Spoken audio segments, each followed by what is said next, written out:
Let's find that niche for you today by drilling down into the info and results of Google Trends. In the previous video, you found 3 top passions and 3 top expertises. Now it's time to start playing with them. Let's pretend your passions are just like the top blog niches this year: fitness, recipes, and personal development.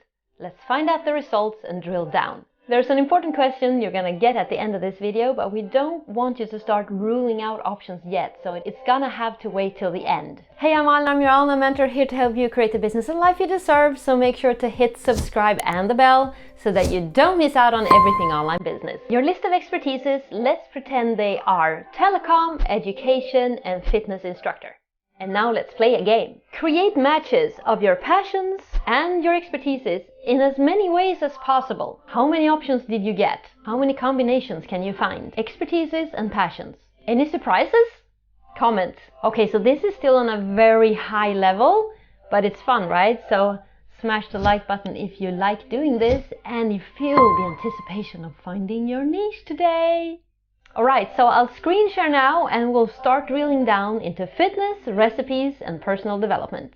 The top 4 blog niches this year are fitness, recipes, personal development, and personal finance. And on Google Trends, you can clearly see that fitness and recipes win worldwide in the past 12 months, the web searches.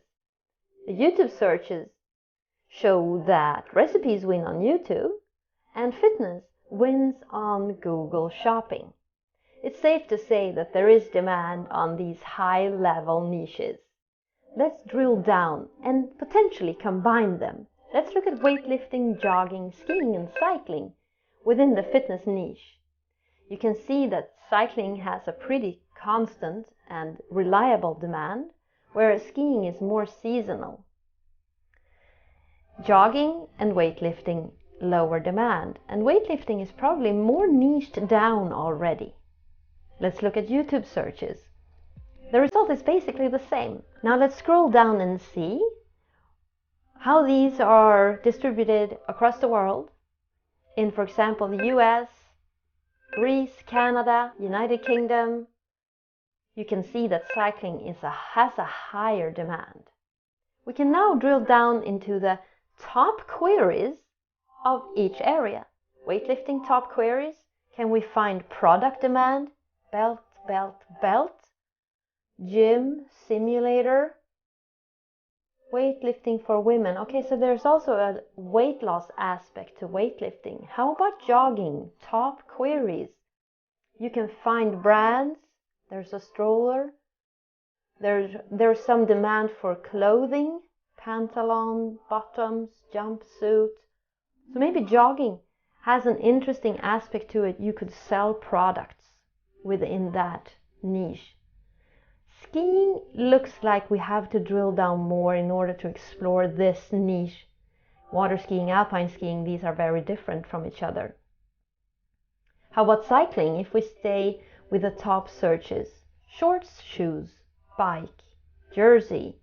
Yeah, there seems to be a lot of gear related searches for cycling. Let's add gear to our Google Trends searches. Now that we add gear, we can still see that cycling wins, skiing is seasonal, and the other 2 are lower. And now we're going to combine your passion for recipes and fitness and look for diet in these 4 areas. We can clearly see that the running diet has the most interest and the cycling diet comes next. And on YouTube, it's clear, running diet wins. So this is exciting, how we've now been able to combine different passions. And now I want to ask you these important questions before you move on. Can you establish influence in any of these areas? Because if you're not going to go full-fledged paid advertisement, you're going to have to rely on building influence. And that's going to have to come before income can start flowing. Alright, so next move on to finding your target audience in this video.